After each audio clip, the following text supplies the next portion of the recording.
So over here, you can see that I have a Google Sheet document, and over here on the bottom, you got multiple tabs. So now what you can do is you can hide and unhide sheets so that you can filter out the data as per your requirement. Let's say, for example, in the shopping list, you have all of these data. So what you can simply do over here is you can hide the other sheets for a while without deleting them.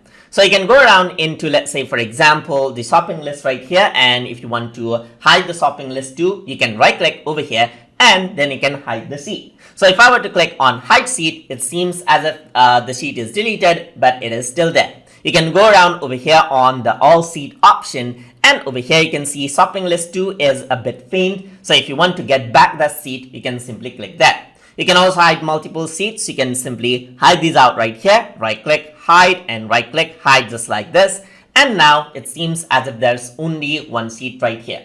So this might be useful when you are trying to present the data and maybe you want to hide a certain sheet for a while and you want to unhide it. You can simply click on it and they appear back, as you can see right there. And that is how you can hide and unhide sheets inside of Google Sheets. So I hope you guys learned something as always. And as always, please like, comment, share, and subscribe.